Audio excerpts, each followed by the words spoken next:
Ini adalah part ke-23 membaca buku Bible Al-Quran dan Sains Modern halaman ke-72. Di bawah ini adalah tulisan Oscar Kuhlman mengenai perbedaan-perbedaan teks yang ditulis dalam bukunya Perjanjian Baru. Perbedaan-perbedaan itu kadang-kadang terjadi karena kesalahan-kesalahan yang tidak disengaja. Umpamanya tukang naskah lupa menulis satu kata, atau sebaliknya menulis kata itu dua kali, atau mungkin juga sebagian kalimat tak tertulis oleh karena bagian itu terletak dalam manuskrip di tukang naskah. Antara dua kata yang sama, kadang-kadang perbedaan teks itu disebabkan oleh karena koreksi-koreksi yang dilakukan dengan sengaja, atau tukang naskah memberanikan diri untuk mengoreksi teks menurut pikirannya pribadi, atau si tukang naskah ingin menyesuaikan teksnya dengan teks lain. Untuk menghilangkan perbedaan, ketika tulisan-tulisan yang terkumpul dalam Perjanjian Baru diputuskan untuk dipisahkan dari literatur Kristen terdahulu dan dianggap sebagai kitab suci, maka para ahli naskah tidak berani lagi untuk melakukan koreksi terhadap pekerjaan-pekerjaan tukang naskah sebelum mereka. Mereka mengira bahwa mereka membuat kopi dari teks asli, dan dengan begitu mereka sudah mengokohkan perbedaan-perbedaan yang ada. Kadang-kadang tukang naskah menulis catatan di pinggir halaman untuk menerangkan suatu kalimat yang tidak terang. Tukang naskah yang datang kemudian mengira bahwa kalimat yang tertulis di pinggir halaman itu merupakan kalimat yang tadinya telah dilupakan oleh seorang tukang naskah yang sebelumnya, dan ia merasa perlu untuk memasukkan catatan pinggiran tersebut ke dalam teks. Dengan begitu, dapat terjadi pula bahwa teks yang baru itu menjadi lebih kabur. Tukang naskah beberapa manuskrip bersikap sangat leluasa terhadap teks. Ini adalah kasus tukang naskah suatu manuskrip yang sangat terhormat setelah dua manuskrip tersebut di atas, yaitu Codex Bezae Cantabrigiensis dari abad ke-6. Tukang naskah menemukan perbedaan antara silsilah keturunan Yesus dalam Injil Lukas dan dalam Injil Matius. Kemudian ia memasukkan silsilah Matius ke dalam naskah Injil Lukas yang dimiliki. Tetapi karena yang di dalam Injil Lukas memuat lebih sedikit nama-nama orang dalam silsilah, maka ia beri tambahan-tambahan, tetapi tak berhasil mengadakan penyesuaian. Apakah terjemahan Latin seperti Vulgate karya Jerome abad ke-6 dan terjemahan-terjemahan yang lebih kuno Vetus Itala, terjemahan bahasa Syria dan bahasa Kipti Mesir kuno, semua itu lebih jujur daripada manuskrip Yunani. Terjemahan-terjemahan tersebut mungkin dibikin menurut manuskrip yang lebih kuno tetapi yang sudah hilang. Kita tidak tahu. Orang telah berhasil mengelompokkan teks-teks Injil dalam beberapa kelompok yang masing-masing mempunyai ciri-ciri umum. Oscar Kuhlman membagi sebagai berikut. Yang pertama adalah teks Syria, yang mungkin menjadi dasar manuskrip Yunani yang sangat kuno.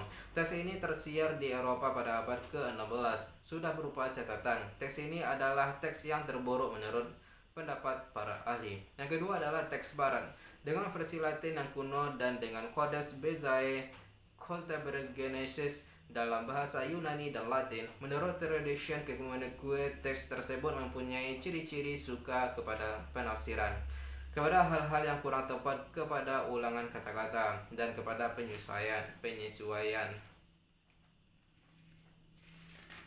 Yang ketiga adalah teks netral, yang juga diliputi Codex Vaticanus dan Codex Sinaiticus.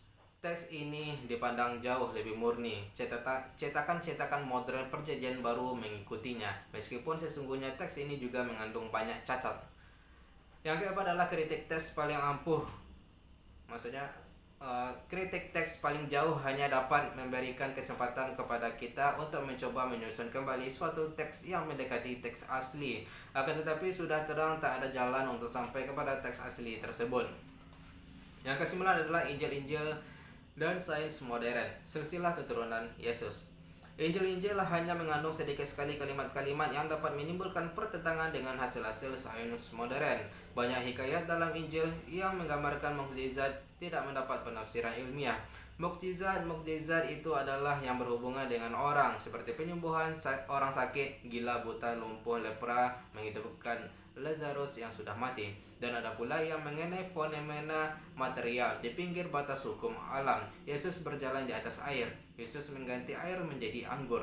Hal-hal tersebut mungkin hanya merupakan fenomena yang wajar, tetapi dalam aspek yang luar biasa oleh karena terjadi dalam waktu yang sangat singkat, seperti angin topan yang berhenti seketika, pohon tien yang kering mendadak, atau seperti penangkapan ikan secara ajaib.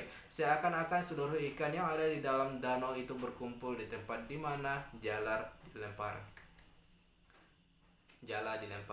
Dalam kejadian-kejadian tersebut, Tuhan campur tangan dengan kekuasaannya. Kita tak usah terheran-heran bahwa Tuhan itu dapat berbuat hal yang mengherankan bagi manusia. Tetapi bagi Tuhan merupakan hal yang biasa. Ini tidak berarti bahwa seseorang yang percaya tidak memerlukan berhubungan dengan sains. Percaya kepada mukjizat dan percaya kepada sains adalah tidak bertentangan. Yang pertama adalah tahap ketuhanan, yang kedua adalah tahap kemanusiaan. Secara pribadi, saya dengan senang hati dapat percaya bahwa Yesus menyembuhkan orang sakit lepra, tetapi saya tidak dapat menerima suatu teks yang dikatakan autentik dan diwahyukan Tuhan, sedangkan dalam teks tersebut saya dapatkan bahwa di antara manusia pertama dan Abraham atau Ibrahim hanya berselisih waktu 20 generasi, seperti yang dikatakan Injil Lukas 3 ayat 23 sampai 28.